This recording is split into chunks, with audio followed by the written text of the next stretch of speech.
नमस्कार दोस्तों, स्वागत है आपका इस चैनल में। मैं सचिन आपका स्वागत करता हूं। रिसेंटली हमने मूवी देखी all quite on western front. ये कहानी है उन जर्मन सोल्जर्स की जो वेस्टर्न फ्रंट पे वॉर लड़ रहे थे फ्रेंच के against. All quite on western front बनी है एक बुक के ऊपर, जिस बुक का नाम भी all quite on western front है। इस बुक के जो ऑथर हैं उन्होंने खुद जर्मन आर्मी में सर्व किया था वर्ल्ड वॉर 1 में, और उन्होंने जो हालत देखी थी उसी के ऊपर उन्होंने बुक को लिखा था। All quite on western front जो मूवी है वो 4 लड़कों की कहानी है जो कॉलेज स्टूडेंट हैं और उन्हें आर्मी में जाना है सर्व करने के लिए। आर्मी में जाना क्यों है उन्हें? क्योंकि उनको ये लगता है कि अगर आर्मी में जाएंगे वो तो एक ग्लोरी उनको मिलेगी, उनकी लाइफ चेंज होगी, लोग उनकी तारीफ करेंगे। अगर वो जर्मनी से जाकर फ्रांस को हराएंगे तो उनकी एक अच्छी ग्लोरी होगी, रिस्पेक्ट उनको मिलेगी। उस समय इसी तरह की चीज़ें प्रमोट की जाती थी वॉर के टाइम पे, तो ये उनके दिमाग में था। अब क्या है ना, इस मूवी को उन्हीं 4 लड़कों की कहानी के रूप में हमको दिखाया गया कि उन 4 लड़कों की ज़िंदगी में क्या होता है इस वॉर से। मूवी के बिल्कुल स्टार्ट में एक सीन आता है जहाँ पर एक चार्ज का सीन है, जहाँ पर बहुत सारे सोल्जर चार्ज कर रहे होते हैं और उसके बाद उनकी मौत हो जाती है। अब जब उन लोगों की मौत हो जाती है तो उनके जो कपड़े हैं वो उतार लिए जाते हैं और उनके ही कपड़ों को धो के सुखो के फिर उनको वापस सी के नए लोगों को दे दिया जाता है, जो उन लोगों की जगह पर फिर से फ्रंट लाइन पे आने वाले हैं। क्या होता है ना कि जो मेन बंदा है मूवी का पॉल, वो आर्मी में जाना तो चाहता है लेकिन उसके पेरेंट्स इसके लिए मना करते हैं, तो उसके दोस्त उसकी जगह पे साइन कर देते हैं और वो चारों आर्मी में चले जाते हैं। जब वो आर्मी में जाते हैं तो वो बहुत एक्साइटेड होते हैं कि यार हम आर्मी में जाएंगे, जर्मन्स को हराएंगे, हमें ग्लोरी मिलेगी दुनिया की। लेकिन जिस तरह से वो जाते हैं फ्रंट लाइन पे, वो जब फ्रंट लाइन पे जाने के बाद उनको काम करना पड़ता है, जैसा उनकी लाइफ हो जाती है वहाँ पे, मतलब उनकी लाइफ सही में हेल हो जाती है। तो उसके बाद उनके कैरेक्टर्स में कैसे चेंजेस आते हैं। शुरुआत में तो उनको बहुत एक्साइटमेंट होता है कि हम वॉर पे जा रहे हैं, हमें ये मिलेगा, हमें वो मिलेगा, हमारी लाइफ ऐसी हो जाएगी, हमें बहुत ग्लोरी मिलेगी। लेकिन एक टाइम के बाद जब उनको सच्चाई पता चलती है, जब उनको हालत समझ में आती है सोल्जर्स की, इनकी लाइफ में चेंजेस तब आते हैं जब इनको फ्रंट लाइन पे काम करना पड़ता है। जब फ्रंट लाइन पे इनकी लाइफ रिस्क में आती है तब इनको समझ में आता है कि जो ये सोच के आए थे वैसे तो ये कुछ है ही नहीं। उनको लग रहा था कि वॉर है तो कोई अच्छी चीज़ होगी, पर वॉर तो उनके लिए प्रॉब्लम क्रिएट कर देती है। तब कुछ ऐसा है कि कुछ सीक्वेंस ऐसे आते हैं कि धीरे धीरे करके जो 4 लड़के हैं उनमें से एक एक करके सबकी मौत होने लगती है। इस मूवी में उन 4 लड़कों के अलावा जो जर्मन और फ्रेंच ऑफिसर्स हैं उनके बीच में जो आर्मिस्टीस होनी है या वॉर को रोकना है उसके बारे में बात करते हुए उनको दिखाया गया है। पूरा डेलीगेशन जाता है जर्मन टीम की तरफ से ताकि फ्रेंच लोगों से बात की जा सके और इस वॉर को रोका जा सके। अब थोड़े टाइम के डिस्कशन के बाद वो लोग डिसाइड कर लेते हैं कि हम इस वॉर को रोक देंगे, और डेट भी डिसाइड करते हैं कि हम 11 नवंबर 1918 के दिन इस वॉर को रोक देंगे 11 बजे सुबह के। पर इस बात का पता जब एक आर्मी ऑफिसर को चलता है, एक बड़े आर्मी ऑफिसर को, तो वो डिसाइड करता है कि इस वॉर के ख़त्म होने से पहले हम एक लास्ट असॉल्ट करेंगे और फ्रेंच सोल्जर्स पे अटैक करके उन्हें हरा देंगे और वॉर को जीत के ख़त्म करेंगे। ताकि इसके बाद वो लास्ट अटैक होता है और लास्ट अटैक के बाद मूवी में जो मेन कैरेक्टर है उसकी डेथ हो जाती है और मूवी यहाँ पे ख़त्म हो जाती है। होता क्या है ना कि जब हम वॉर को देखते हैं तो हमें ये लगता है कि war is all about fight, कि वॉर हम जाएंगे और हमको ग्लोरी मिलेगी।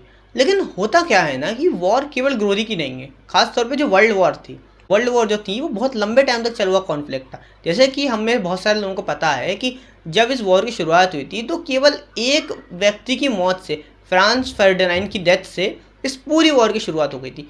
मेनली इस वॉर को हम यूरोपियन वॉर कहते हैं, लेकिन ये एक्चुअली यूरोपियन वॉर के साथ साथ बहुत सारे देशों पे इसका इफेक्ट हुआ। हमारे इंडिया पे भी इसका बहुत ज़्यादा इफेक्ट हुआ क्योंकि उस समय इंडिया ब्रिटिश रूल के अंदर था और इंडिया से भी बहुत सारे सोल्जर्स ने इस वॉर में पार्टिसिपेट किया था। अब क्या है ना कि इस मूवी में जो मेनली फोकस किया गया है वो फोकस है कि वॉर क्यों नहीं होनी चाहिए, क्योंकि एक एंटी वॉर मूवी ये हमें उस सोल्जर्स की कंडीशंस के बारे में समझाती, उनके ऊपर इस वॉर का साइकोलॉजिकल प्रेशर क्या पड़ता है। अब अगर आप देखें तो मूवी के जो 4 लड़के हैं वो कॉलेज स्टूडेंट्स हैं, उनको कोई बहुत ज़्यादा एक्सपीरियंस नहीं है कि वॉर का, वो तो अभी बस जा ही रहे हैं वॉर के लिए। लेकिन जब वो वॉर पे जाते हैं उनकी लाइफ पूरी तरह से पलट जाती है। उनको जिस तरह के एक्सपीरियंसेस मिलते हैं अपनी लाइफ में, जितने ब्रूटल एक्सपीरियंसेस, जिससे उनको डेथ्स देखने को मिलती है, उसकी लाइफ को पूरी तरह से चेंज कर देता है। अगर आप हिस्टोरिकली देखें तो फ्रांस और जर्मनी के बीच में जब लड़ाई हुई थी तो स्टार्टिंग में जर्मनी को एडवांटेज मिला था, लेकिन बैटल ऑफ द मान के बाद जर्मनी को रोक दिया था फ्रांस ने और वो लोग गड्ढे खोद के वहीं रुक गए थे। गड्ढे खोदने के बाद वो लोग एक जगह से दूसरी जगह जा नहीं पा रहे थे, क्योंकि अगर आगे बढ़ते थे तो गोलियां चल जाती थी। उस पूरे एरिया को कहते थे नो मैंस लैंड, मतलब अगर आगे कोई आएगा तो मारा जाएगा। अब इस ट्रेंच वॉरफेयर का नुकसान ये था कि जब गड्ढे होते थे तो गड्ढों में पानी भरा जाता था, बीमारियां फैलती थी, लोगों की मौत होती थी। वहाँ की लिविंग कंडीशन कोई बहुत ज़्यादा अच्छी तो थी नहीं, वो मेनली सिर्फ सर्वाइव करने के लिए उन गड्ढों में रह रहे थे, क्योंकि अगर वो बाहर निकलते तो मारे जाते। अब इस वॉरफेयर से सोल्जर्स की मेंटल कंडीशन पे बहुत इफेक्ट हुआ, क्योंकि हर पॉइंट उनको ये डर रहता था कि कहीं ना कहीं से कोई गोली आकर उनको मार देगी। और उसके बाद जब वो चार्ज करते थे तो चार्ज में उनकी मौत होनी तय है, क्योंकि सामने से मशीन गन चल रही है और उनकी मौत हो जाएगी उससे। अब इस मूवी में एक सीन आता है जहाँ पे जो जर्मन सोल्जर्स हैं वो फ्रांस पोस्ट पे अटैक करते हैं, उन ट्रेंचेस पे जहाँ पर फ्रांस सोल्जर्स रहते हैं। अब इस पोस्ट पे अटैक करने के बाद उन लोगों को लगता तो स्टार्टिंग में विक्ट्री मिल जाती है। जब फ्रांस सोल्जर्स काउंटर अटैक करते हैं तो वो तोप लेके आते हैं और तोप से उन सबको मारना शुरू कर देते हैं और फिर उन्हें भागना पड़ता है। अब इसमें क्या होता है कि जो मेन कैरेक्टर का दोस्त है वो फंस जाता है, वो उसको फ्रांस सोल्जर्स घेर लेते हैं और उसे जला के मार देते हैं, उसे फ्लेम थ्रोवर से मार देते हैं।